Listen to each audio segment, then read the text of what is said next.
All right, welcome back to Cricket for Americans, CFA. Nick here. Gabe, the Night Watchman.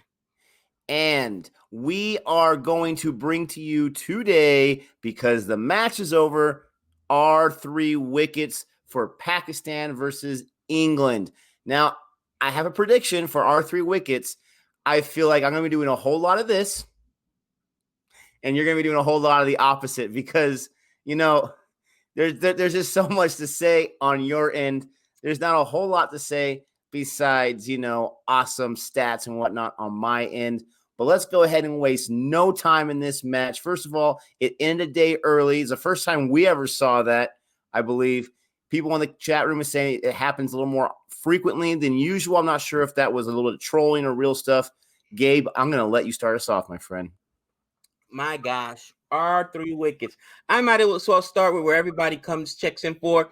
Plus, I figure if we start with the negative, then it can only get better, right? Let's hope. What did I not like? Let me start with the England side, okay? From the England side, I gotta say, hindsight's 2020. Yeah, you guys won. Yeah, hats off. Of course, we saw some unbelievable performances. Of course, Stewart, the Nightmare Broad, stepped up. Captain England, Wokes put in work. But come on, you've got to get better performance out of your captain and vice captain. Stop it. That is unacceptable. And people are like, oh, well,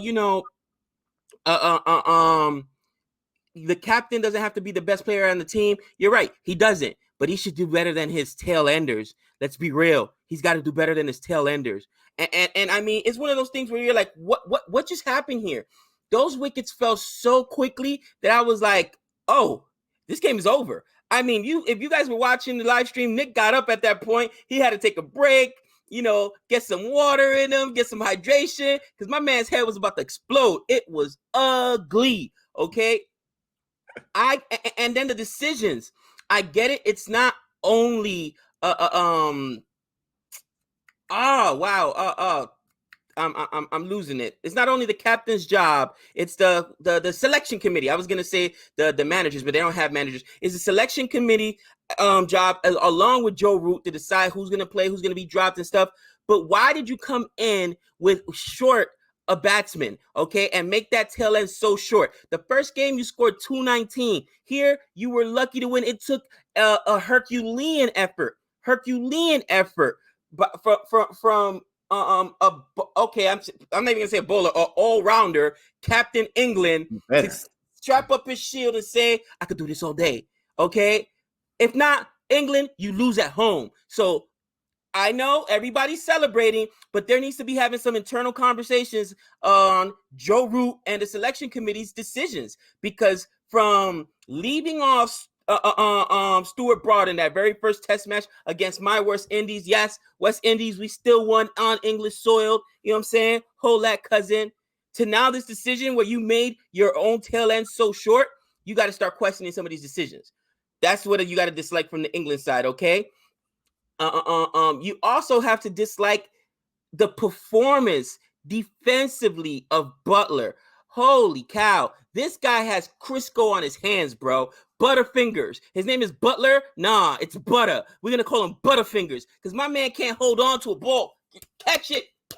He needs to sleep with a ball.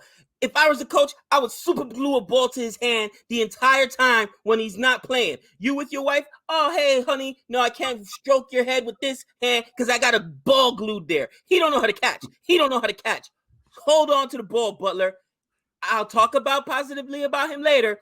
But you know what, Butler? You dropped 100 runs, cousin. That's what that drop cost England, 100 runs. You were so lucky that the result ended up being what it was. Because my belief is, people are reactionary. If England loses this game, and this would have been what, the 6th? Because they said 5 out of the last 6. This would have been the 6th consecutive test series that they lose the opening game. I guarantee you the changes is going to get made, and it's probably Butler getting dropped. That's my England rant. On the other side, Pakistan, where do I start?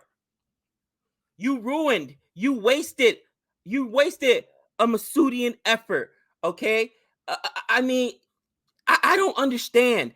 I don't understand how you come out there after 327 in the first inning, 327 in the first inning, and still lose this game, okay? The captaincy needs to change. Somebody said in the chat, well, this guy's only been there 8 to 10 months. Obviously, the last captain was bad too. Find a better captain. All right, put somebody in charge. Maybe put the young boy in there. Put the 20-year-old in there. Maybe you need some fresh blood because this guy, he went with Yasir till his arm fell off. Yasir's agent's on the phone right now saying, bro, what are you doing? Damaging my property? Okay, what he bowl? 30 plus over? 30 plus overs? You're going to destroy the guy's arm. Yes. Was he amazing? Yes. What did he get? 4 wickets, 5 wickets? At this point, there's other bowlers. You had 2 bowlers, 2 of them. Why? I mean, not bowlers. I'm sorry. You had 2 spin bowlers. Why not bowl them in tandem? Think about it. That's really what got England out, the spin bowlers. Why? Right? He had most of the wickets. Why wouldn't you put him back in there? Why wouldn't you put him back in there? You heathen. Oh, you know what? They said he was getting destroyed on Pakistani TV. I hope he was. It was so frustrating. Somebody said, well, what could he have done? How about set the field better? Stop giving up so many singles. Put some pressure on these guys to get themselves out. Dude, it's unexcusable. And what else could he have done? How about outscore more than one person or 2 people on your team? He had 18. He went out on a duck in the first game. That's your captain? You're right. You don't have to be the best player, Nick, to be the captain. You know what? Pakistan, England fans, all Test cricket fans, you don't have to be the best player on your team to be a captain, but you got to be competent.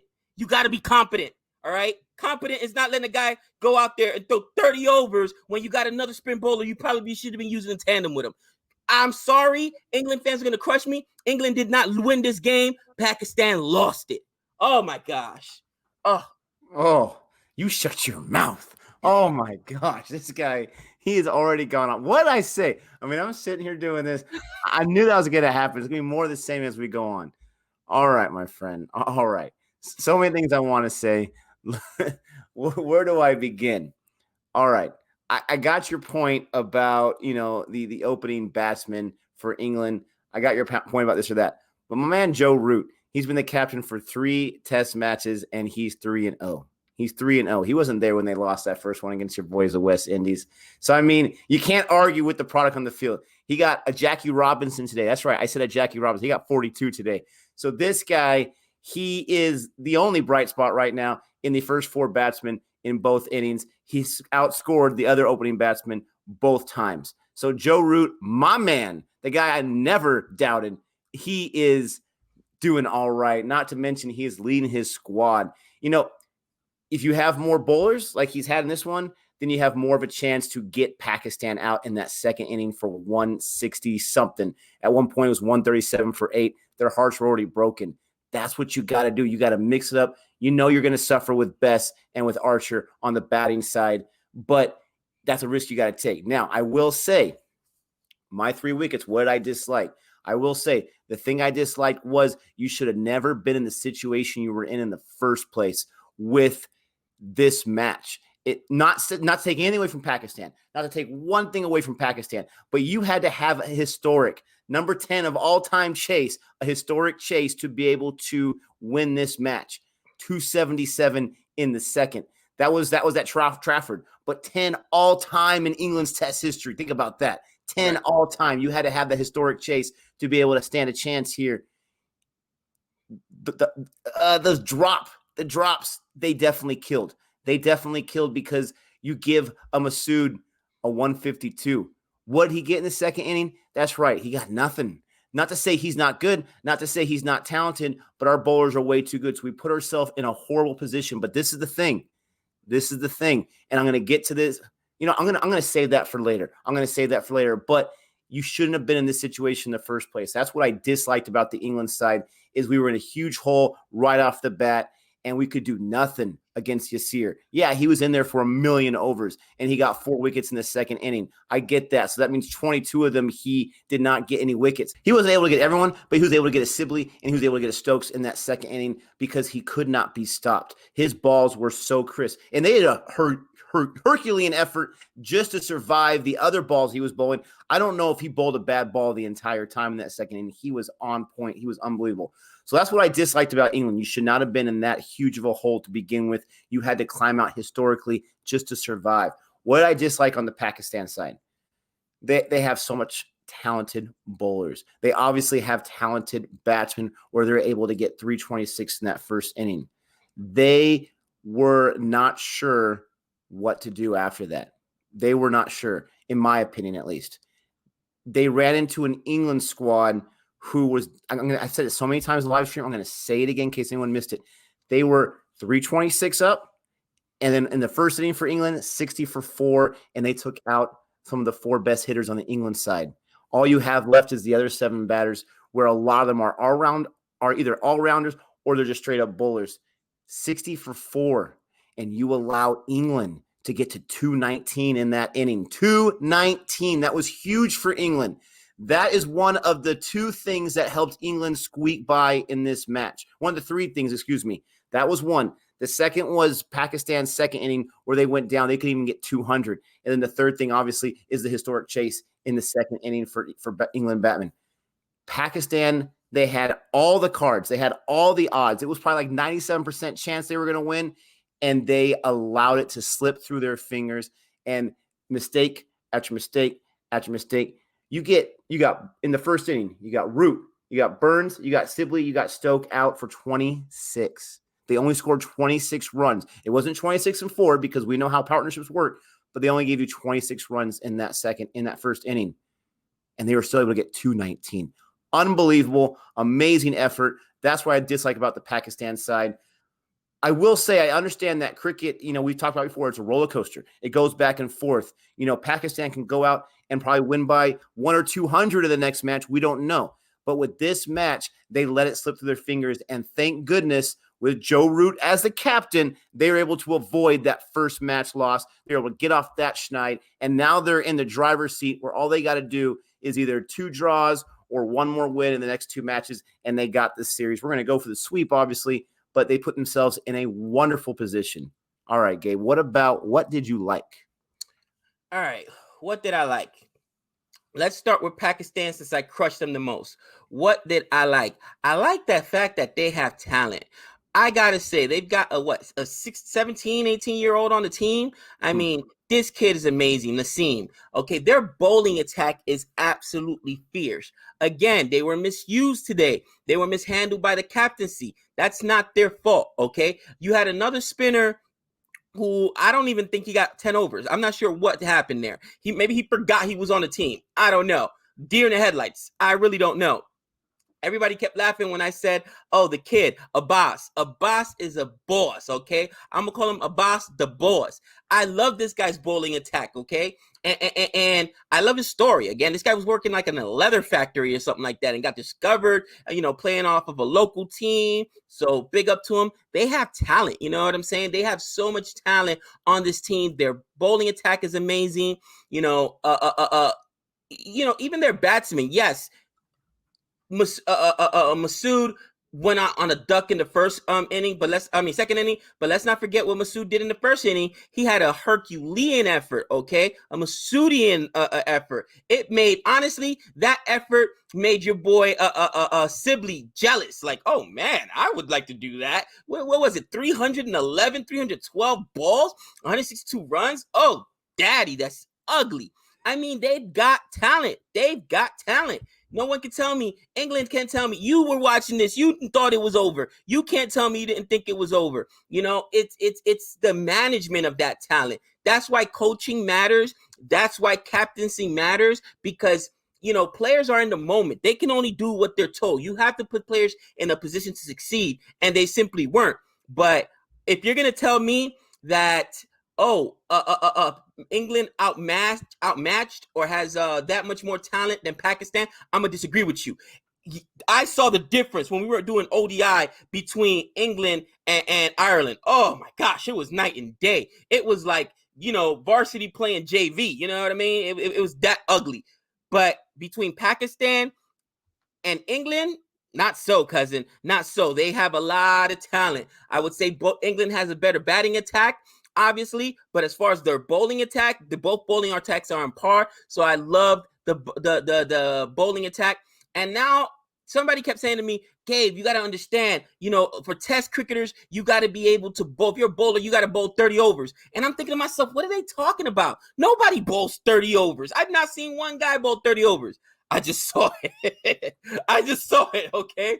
Now, go back and watch all the test matches we've seen. Nobody bowls 30 overs, okay? But this guy did.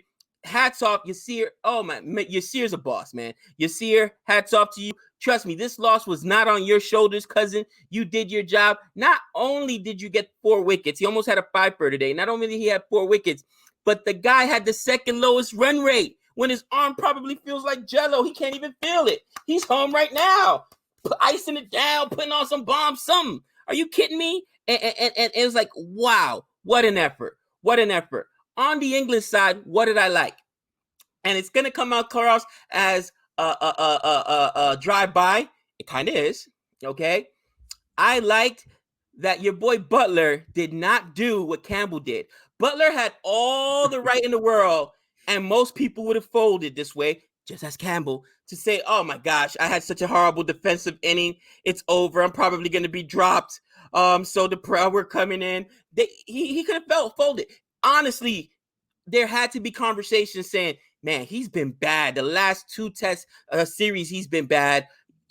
As far as catching, look at what Johnny Burstow just did, with the ODI team, where the thoughts of maybe replacing him, that had to be creeping in his mind, but he didn't let that affect him. He went out, in my opinion, had the most important offensive performance outside of what I'm not going to steal Nick's thunder, but I mean, good for him. Sometimes we can't always succeed, okay? We're not always going to succeed. And I tell this to my kids, guys, you can't win. You can't always win. You can't expect to win. But it's what you do when you lose, which defines your character. When you get knocked down, you got to get back up. Okay, Butler got back up. Campbell didn't. Campbell said, oh, you know what? Let me just give up my wicket in three, not 3 overs, in 3 balls. 3 balls. Yes, Campbell. 3 balls. They're right. I better never meet Campbell in the airport. He's going to, oh, what was that for? Oh, what's up, Campbell? I'm suing you. You know what I mean? Like honestly, just being real.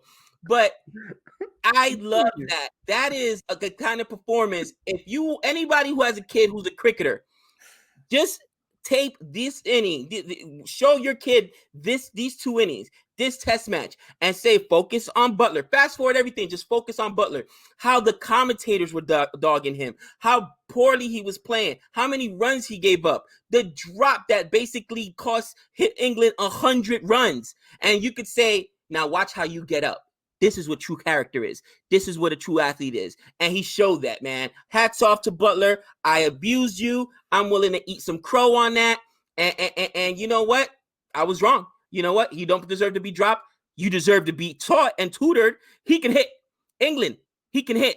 All right? I don't want to see him in the cages for another month. You know what he needs to do? Put Crisco on the ball and throw him balls after balls and bounces after bouncers and have him catch, because he's a wicket keeper, so that's still an important position. His defense has to come along. It has to get much better. But outside of that, I got to say, I love that. That is what being an athlete is about and true competition is about. I would be proud to show my son, Trey, that, who's an athlete, and he has had bad games at a time and struggled, and see, this is what you do. If you're a true athlete, this is what you do. So he set a good example, and, I just hope to see his defense improve in the future, but those are the 2 things I liked. How about you, Nick? All right. So, mine aren't going to be too different, but I got to be what I got to be. So on the Pakistan side, what did I like? Oh, well, I actually hate it the entire time, but as a sports fan, I loved it. Yasir, this guy is no joke. I just looked at the scorecard in the second inning. The closest guy as far as overs was 16 overs. This guy dropped 30. It was very evident that this guy was sharp. I kept saying the word sharp. He was focused. He was hitting his target every single time. It was very evident that you've got to put that guy in every other over. And he answered the call. Yeah, sure. I don't care. I want to beat these guys too. Put me in there. This guy, he had the focus. He had the determination, the perseverance. He just kept it, and he didn't slow down. He would get his first wicket, a few overs, his second wicket, a few, and then at the end, oh my gosh, at the end, if Pakistan would have probably gotten 200 runs, if not more, in their second inning, I don't think England chases because Yasir was coming every other over and they could not stop him. I mean, every single time you're thinking he's going to get a hat trick. This is going to be horrible. This guy was so on point. So many close balls. Not really too many missed calls by the umpires that had to be reversed. So many missed calls. This guy was an absolute animal. He only had one no ball the entire match. So he was on point. He almost got 2 fifers in the entire match. This guy was unbelievable. And every single time, with me knowing very little about the Pakistan team, he came up, I was stressed out because he was going to be the guy that was going to get us out. And for the most part, he did. The other guys only got one each. One of them got none. Shadab or something like that. He didn't really make too much of an effect in this match. But Yasir, hats off to you. You are a serious bowler. You are terrifying. And I hope I never have to play against you because you're going to get me out. And if I have 3 chances, you're going to get that hat trick against me, no problem. So good on you, my friend. As far as the England side, in cricket, it's different than baseball, different than other sports. But the biggest thing that's different in baseball, not the biggest thing, but the biggest thing right now because of how this game went is in cricket, you have something called a partnership. They had a partnership in the second inning that saved the match. I'm not going to try to be too hyperbolic and say everything else that England did before that was non-consequential because it was. You needed Joe Root to get a 42. You needed Stuart Broad to even get a 29 in the first inning. You needed the wickets to fall. But everything came down to Chris Wokes and to Butler. And I had said before that it's all about Pope and Butler because after that, I have no faith in him.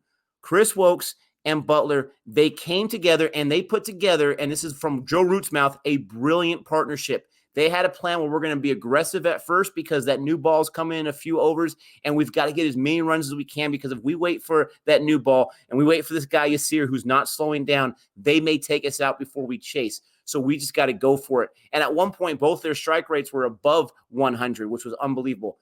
The partnership they put together, led by my man, Captain England, Steve Rogers, Chris Wokes, whatever you want to call him, this guy, I mean, he heard Gabe.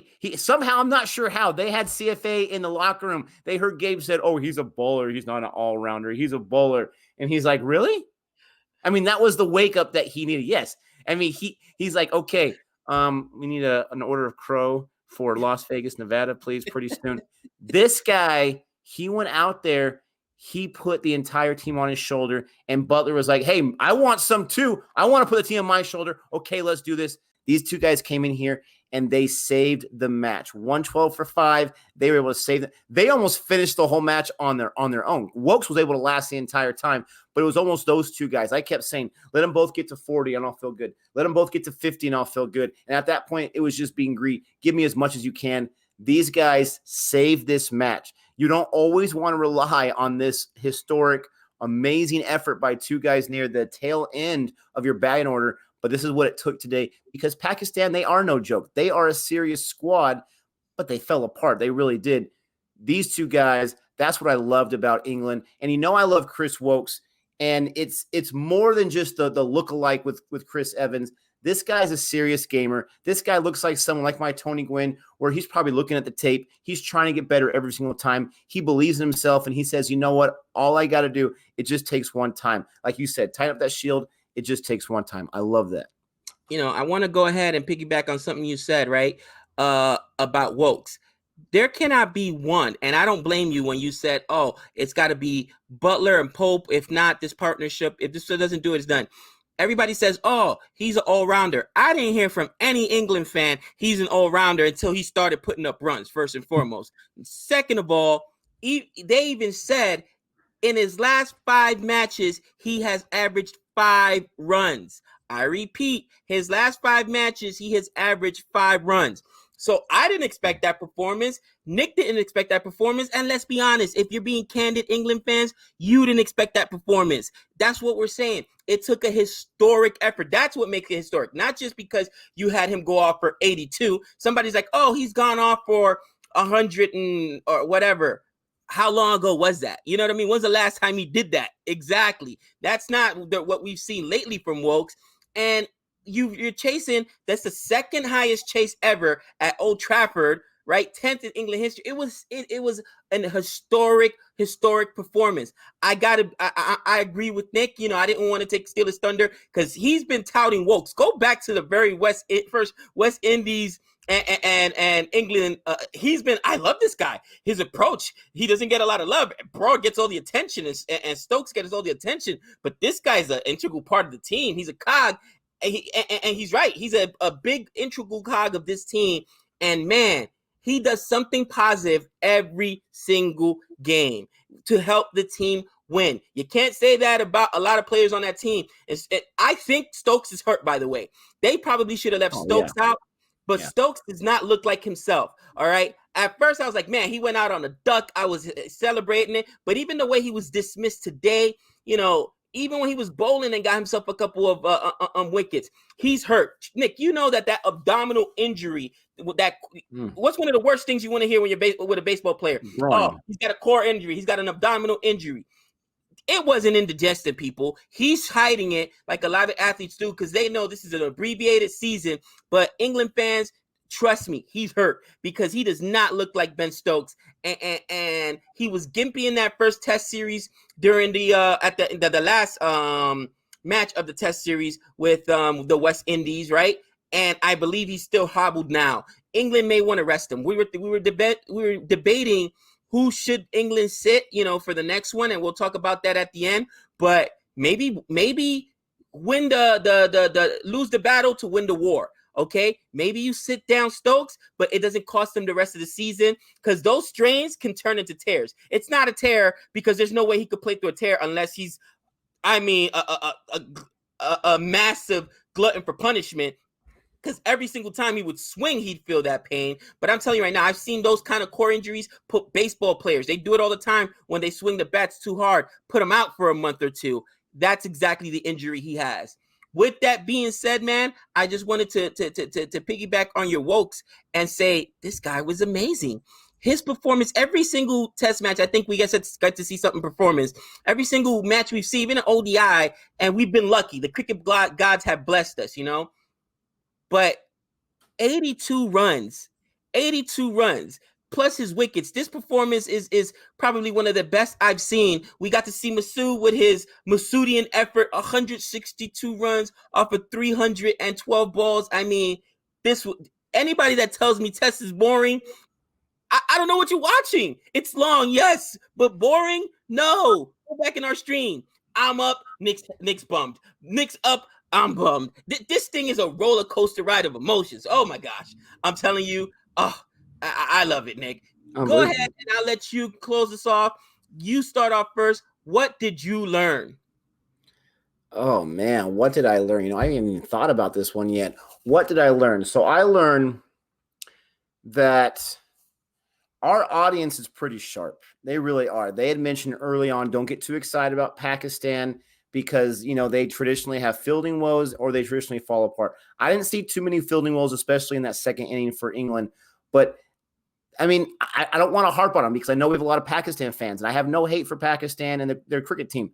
But they fell apart. Our audience is very sharp. Our audience was talking to you, whatever, all-rounder, this or that. They were right. They were talking, Butler, he's pretty good. Don't worry about it. They were right. Our audience is pretty sharp. So I'm going to use that as the beginning part of what I learned. What I learned about Pakistan. Pakistan has got that squad that can beat you every single time, in my opinion. They do. They've got to bring it together. And I agree with you. I think the captain is a big issue. This is the one match we've seen him in, but I think it's a big issue. I was killing Joe Root in that first test match. I saw him captain. He got more than 18 combined. Give me a break.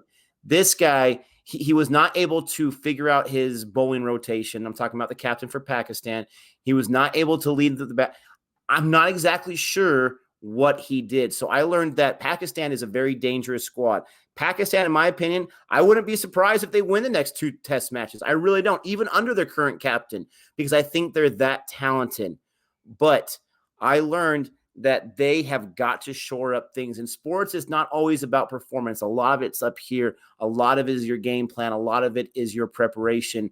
And NASA mentioned in the post game, he said, you have tape on Wokes. You have tape on Butler. They've been struggling at the bat, at the stumps recently.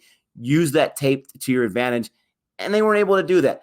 And that's going to sound like a negative, but what I learned is that the positive is that they have a serious squad and they can do some serious things. They've got to shore up some other things. What I learned on the English side, I learned that these guys, not only do they have serious fight, but these guys can hurt you anywhere in the batting order as far as the batsman side. Anywhere in the batting order. I'm not convinced about Archer yet. I'm not convinced about Bess yet. I'm not convinced about Jimmy Anderson as a batsman, just as a batsman, not as bowlers. I love those guys as bowlers, but as a batsman. But everyone else is dangerous, and you cannot sleep on any of them. And they all have their different approaches, and some partnerships meld well, and some others. I thought that was awesome. These guys, they showed me something that in the future, if they're down, I think it's over, I still have some hope because these guys, they have talent across the board, not to mention these guys that we have not had a chance to see it. We keep hearing about like Leach and Crawley. We'll see if they get their chance. That's what I learned, though. I constantly learn when I'm watching Test cricket. I think more than when I watch ODI because there's so much more of it. But I learned that you really can't count anyone out. In baseball, you have your 3 or 4 horses in your batting order. And if they go down, if they're 0 for 4 and 4 strikeouts, you lost that game. More than likely. Sometimes there's an aberration. But in cricket, I'm learning that it could be anyone that can bring up the team. And I love that. You know, to your point, all right, just to piggyback on that, and I hadn't thought about it. How many heroes have had to step up for England these first 2 test matches and these first and their first ODI? It's somebody different every time. And obviously, I'm not even going to say ODI because that's a different team put together all completely. But these first 2 test matches, it's been the next man up mentality. And if it wasn't 82 today from your boy Wokes, it was 62 from Broad. When I thought it was over. Remember that? 62 from Broad. If it wasn't Archer with his wickets, it was Stuart Broad with his 3 wickets and 14 balls, or Stokes with his 176 run performance, or don't forget Sibley with his Sibleyan rate when Sibley put up 100 and what was it, 137 runs. I can't. Like a million balls. They have so many guys that just produce. So I'm gonna steal a little bit of your thunder. What did I learn? I think England is an all-around solid team. I mean, really solid team. And again, I think that they just need a little bit more coaching. Maybe it's, Butler's just struggling because he hasn't had the live action as far as, test cricket is concerned. This is only the second series, obviously. Who knows? Maybe it's his approach. I mean, he is a young guy. Obviously, he's got a bat so he can hit. But they've got so much talent, and you can't count them out. I've counted them out on several occasions, and somebody who isn't supposed to, I'm not even going to call them bowlers anymore, because they said that Stuart Broad's a bowler. Yeah, he hit me with 62, cousin, and ruined my day, all right? Wokes is a bowler. This guy had 5 straight matches where he averaged 5 runs, 82 runs. Hold that, Gabe. You know what I mean? I'm like, really? And real quick, if I can just piggyback real quick, I can see England very easily in the 4 test matches we've seen them in be 1-3 right now. They could have only 1 win. There was only one that was a throwaway against West Indies. They could easily have 3 losses right now, and they were able to put these efforts at the right time. Easily. I mean, that's I wholeheartedly agree with you there. What did I learn on the Pakistan side? I learned in the Pakistan side that, and matter of fact, here's my knife. Here's my fork, okay? Here's my knife. Here's my fork. I'm going to eat some crow. I kept saying, you know what? It's okay. Give up the singles. Just protect the boundaries. Don't give up. No, our audience, to your credit, to your point, they are sharp. And they're saying, what is he doing? The captain is giving this away. Singles add up quickly, which is exactly what happened, and you end up losing the game. You bleed runs until it's over. That's exactly what happened, and I learned how important protecting against those singles are. Don't give up the singles, because that's what's going to kill you. If they hit a 6, fine, but that means they're trying to so hard that they're going to expose themselves, and I learned that mentality. I was wrong. You know what? What is this? The 37th minute in the in the timestamp? I don't say that often. I was wrong, and the fans were right. You guys were absolutely right. Me and the captain were wrong, because we were the only ones that thought that bleeding singles all over the place was a good idea. But I got my knife, I got my fork, and yeah, I'm eating crow on that one. That's what I learned. That as far as the strategy is concerned, You have to set up your field to defend against those singles, because singles will kill you. In baseball, singles don't kill you, Nick. Nope, you know that. Not at all. But the home run, the long ball will kill you. Here, the singles killed us, cousin, and it was brutal. But that's what I learned. Any parting thoughts, Nick? No, I was going to say the same thing. For us coming from baseball, singles, they really don't matter too much unless you have men on base. I've seen games where the Padres have 10 hits in a game, which is pretty decent, and 0 runs. So I totally see that comparison. Not the same cricket. Once again, we see why people say cricket is different in baseball. Obviously, I absolutely love this match, and it wasn't just because of the outcome in England winning and proving even me wrong near the end there, but we got to see history again. I mean, we have seen so much history in the 6 or 7 cricket matches we've seen so far, the 5 or 6, so much history, it's not even funny. We are so lucky. We are coming at the best time. You can call it COVID rust or whatever you want. We are just so lucky. Those are my parting thoughts. Me too. I'm more optimistic. Okay, I got to tell you why. Because after I saw that ODI versus Ireland, and it took them a historic effort, and let's be candid, me rooting for England at that point to actually win a game. But it was like, man, there's so much disparity. But now that I see that you know what, Pakistan is much better. I can't wait to see England rake. You know what I'm saying? I can't wait to see Australia, like some of these other big teams. I'm like, okay, there's more parity in the sport, because parity is always a good thing. You know what I mean? You want it to be a nail biter. At not one moment. Here's even more blasphemous thing I was going to say. At not one moment was I bored or complacent at all in this match. Okay? The entire time. Yeah. We're in ODI. Come on. We knew when England was going to win those first 2 matches in the ODI. It was a laugher, one of them. It was like, this game is, we were like, that is a little boring. You know what I mean? It's they're clearly outmatched. I never felt that way. And I don't know if it's because Pakistan is that much better or just because test format is a little bit different. But man, I tell you what, we've been blessed to see some great cricket, and I just can't wait for the next test series. I really can't. Yeah, we got super lucky with this one. It was back and forth. You know, we're giving England all the credit, but it took that historic chase for them to win. It was done in 4 days. Tons of wickets fell. If England was 30 or 40 more runs away, I don't know if they would have chased that, because Yasir was coming after them. But we hope you enjoyed our 3 wickets. We hope you enjoyed watching the test match with us for this time. Can't wait to see more cricket in the future. Let us know what your thoughts are. Let us know what your 3 wickets are. Let us know what your favorite, your highs and lows were, and all that kind of stuff. Please don't forget to like and subscribe, and to check out some other videos. If you're new to CFA, we have highlight reactions, the no video type for this test match on the first 3 days. There will not be a highlight reaction today because we watched the entire thing together. But with all that being said, thank you so much for tuning in. Until next time.